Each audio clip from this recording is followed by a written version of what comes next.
Hello everyone, my name is Maxim and today's my partner's name is Osman. Today's date is November 12th, right, 2019.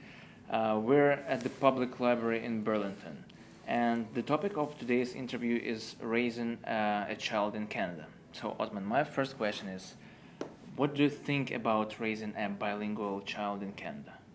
I think it's essential. I would like my son, or maybe in the future other kids, for them to learn at least 3 languages. In Canada, also French is considered the second main language. What do you think about French language?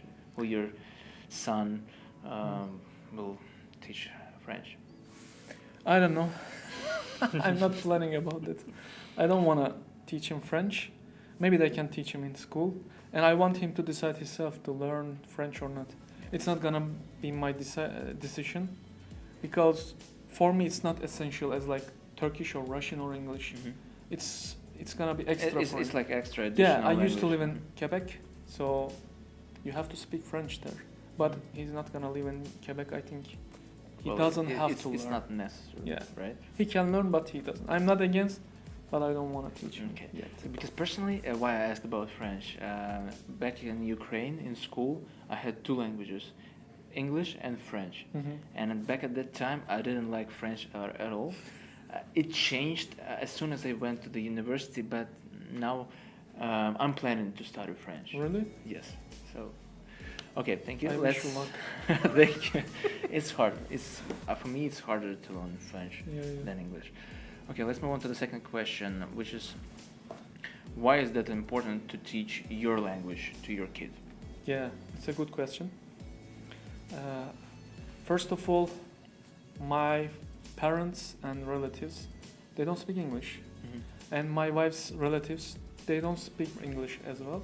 But the only way that my son will have a connection with my relatives or my mother, his mother's side, will be the language they speak. So it is Russian and Turkish. So for me, it's very important because, as I told you, everyone has an identity here. For example, I'm from Istanbul. Okay. If you meet somebody in Istanbul and you ask, where from? You're from Istanbul, but you're coming from which part of Turkey? You cannot be from Istanbul, you know? Like it's a diverse city, most diverse city in Turkey. So everyone asking, what's your roots? So I don't want him to lose his roots. Secondly, it's very important for culture. So if you forget about the language, he will forget about the culture. So thirdly, we have a great source of like education in my language, and we have a very rich history. So I don't want him to lose this connection. So he can speak Turkish, he can read in Turkish, he can learn what I want him to learn maybe in the future. He's gonna say thanks, father, to teach me. Yeah, the good thing about learning different languages, I mean about in your cases like Turkish and Russian, is that I agree with that your son will be able to speak with your parents, with mother's parents, and also he will be able to read books. For example, because in Russian there are lots of books, there are lots of poets that are well famous around the world. And I think Russian literature is wonderful. I like that. Even I read in my language, like translated books from Russian, I love them. I love this. Well, to be honest, not all of, because in my, again, back to my experience at school, we had like a foreign literature class where like 90% were Russian literature. We read Russian books. Not all of them I liked, to be honest. Yeah. You are like destroying my dreams. But still, the classics, as you mentioned, Dostoevsky, Chekhov, Tolstoy, they're must-have books. Yeah. Okay, now let's move on to the third question, which is there any specific method, or is there even a method how you teach language? Yeah, actually I have one. When I was in Ukraine, I met a family, the same marriage as I have, like Ukrainian wife and Turkish husband, and he's a professor at university. He teaches Turkish language there, so he knows how to teach, right? Then he had 5 kids, And he said, we tried different methods. I'm gonna tell you what is the best one. And he said, he called his little daughter. She was like around 5 years old. And when she comes, she starts automatically talking to Turkish. Then wife came and he turned back to her and automatically started talking Russian. I said, what's the secret? Her Turkish was native. And I asked my wife, how is her Russian? He said, like, she's native. So I said, what's the secret? One big, easy rule, but you have to be strict. You have to speak to your son or daughter in your language, always, never mix. And your wife should speak to your child in her language. Even you speak your language, like let's say you speak Russian, never mix. And if she speaks Turkish, never mix. And don't speak to him in any other language. I think this works well because my son is like little bit more than 2 years. Now he can understand 100% Turkish, 100% Russian. And he's communicating my parents and my wife's parents. And they always speak Russian. You're chatting on the video? Yeah. We have like FaceTime, And also, he has this automatic identification system. So it's like automatic switching between the languages. Yeah. And if you're strict, so I think he's gonna learn these both languages. And for the English, I don't want him to learn English from me because I'm not native. It's not my native language. He's gonna learn from the street, from friends, and from daycare and school, and I don't care about this. He's gonna be a native. So, but according to this method, even if you start mixing a little, it won't affect. I mean, like, there's no effect that the kid will automatically switch between the languages. Yeah, I think so. Here, everywhere is English, right? It's easier for him to speak English, but if he knows that he can communicate to you in English, he's gonna be lazy. Yeah. So that's why I have so many examples here in Canada with Ukrainian families when they start mixing, and when parents are speaking English with their children, and it finishes like that. So the children, they start speaking English at home. Yeah. They don't want to switch to for example, Ukrainian language or Russian because they just don't want it. It's easier for them to speak English because of the society. The children, they're thinking in English, not in Turkish, for example. So, but in your method, I can say that based on your method, the children will think in Russian, Turkish, and English. I hope they're gonna be more clever than like monolingual baby. I don't know. And sometimes, for example, he mixes and he speaks Russian. I said, I don't understand you. What are you talking about in Turkish language? I don't understand you. So basically, talk to me in Turkish. If he starts speaking Russian to you, you said you don't understand. Yeah, and he starts. And you're speaking in Turkish that you don't understand. Okay. How many languages do you want your children to speak, and why? I want at least 3 languages he has to speak. Okay. Yeah, my language, my wife's language, and English. So English is global language, right? Yes. It's like an ocean. You can communicate anyone. You can have big source of education, and but in the future, as we discuss about it, he can learn French. I'm not against. He can learn, for example, Arabic. So any language, there are some similarities between languages because there are like different language groups. Spanish, Portuguese, Italian, they can be compared.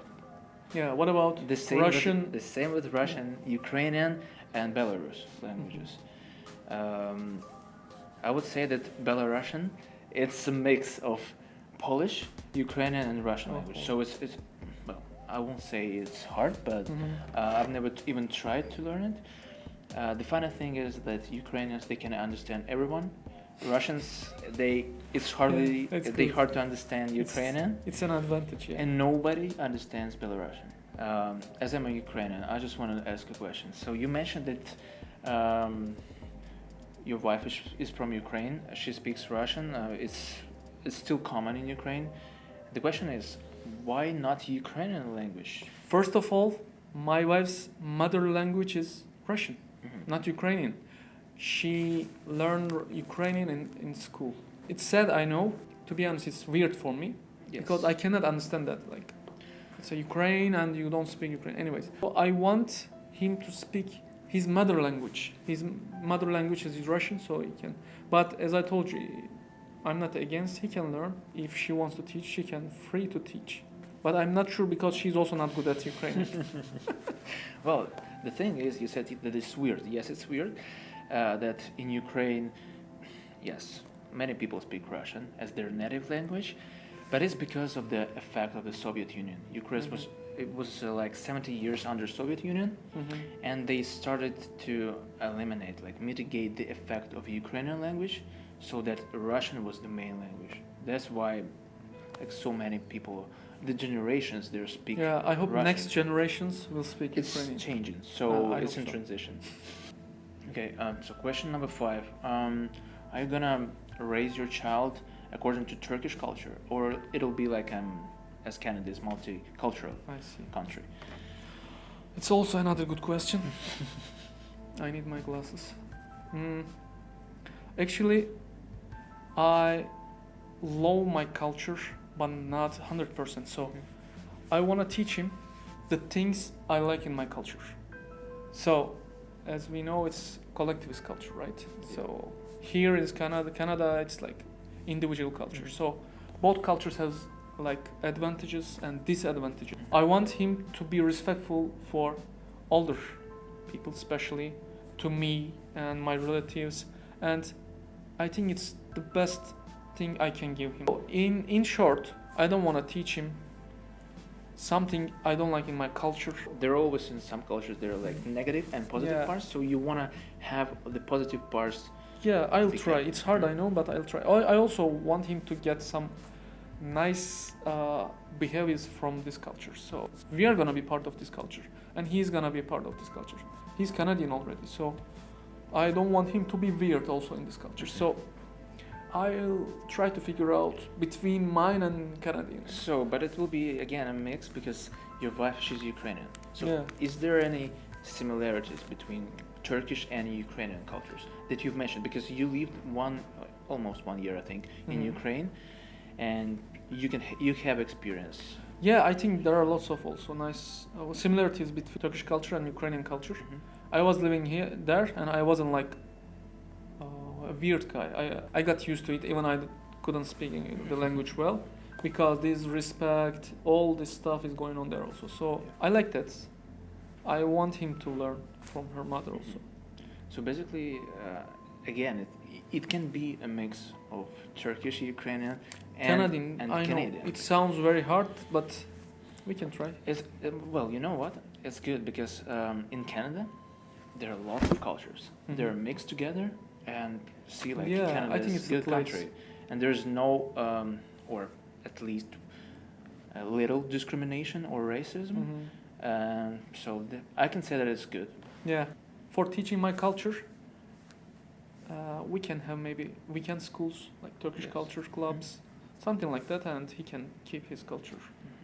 And for Ukrainian, I don't know. It's Well, my wife's business. But it's like a special relation between mother and son, or like Yeah. children. So basically, they will learn. By Yeah. maybe there's no need to go to the special schools together.